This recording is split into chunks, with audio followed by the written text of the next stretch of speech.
মিঠুর পাকশালায় স্বাগতম। আমি আবারও একটি নতুন রেসিপি নিয়ে হাজির হলাম। আর এটা হচ্ছে আম দিয়ে ট্যাংরা মাছের টক। আশা করি আপনাদের কাছে খুবই ভালো লাগবে। চলুন তাহলে দেখা যাক কিভাবে রান্না করছি। প্যানে সর্ষের তেল দিয়ে দিলাম। এরপর এতে নুন হলুদ মাখানো মাছ দিয়ে ভেজে নেব। একেবারেই তাজা মাছ, দেশি মাছ, বেশি ভাজবো না।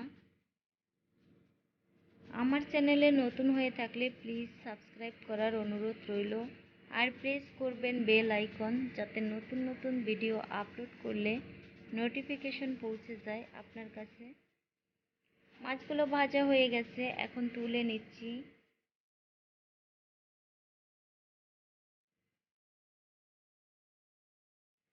আবারও 1.5 টেবিল চামচ পরিমাণ তেল দিয়ে দিলাম।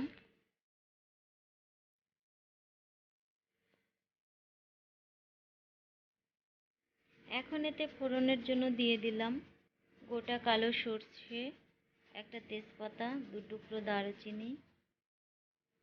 সর্ষে থেকে সুন্দর একটা ফ্লেভার আসলে এতে পেঁয়াজ কুচি দিয়ে দিলাম। পেঁয়াজগুলো ভালো করে ভেজে নিতে হবে।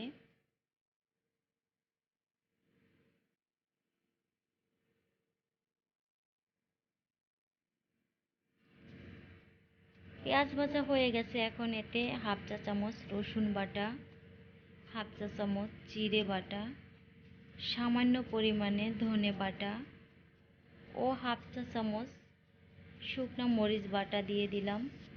এরপর মশলাগুলো ভালো করে কষিয়ে নেব। মশলা কষানোর উপর ডিপেন্ড করে কতটা টেস্টি হবে। কষানো হয়ে গেছে, এখন আমি এতে আমগুলো দিয়ে দেব।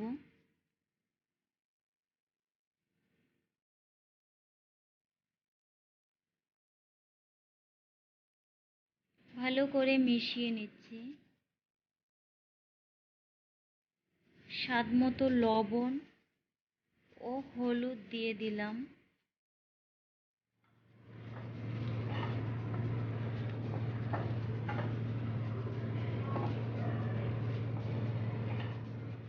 এখন এতে হালকা গরম জল দিয়ে দেব।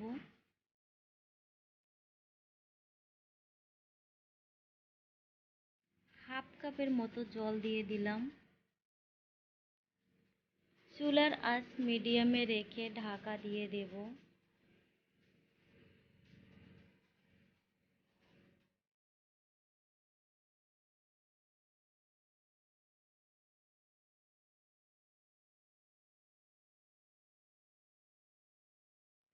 আমগুলো একটু উল্টে দেব, যাতে দুই পাশ সমানভাবে সিদ্ধ হয়ে যায়।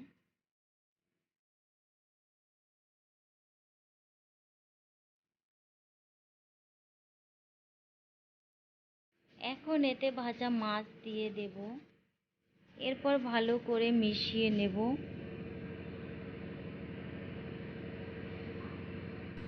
5-7 মিনিট জাল করে নেব। তৈরি হয়ে গেছে আমার আম দিয়ে ট্যাংরা মাছের টক। রেসিপিটি যদি ভালো লাগে প্লিজ লাইক, কমেন্ট ও শেয়ার করে পাশে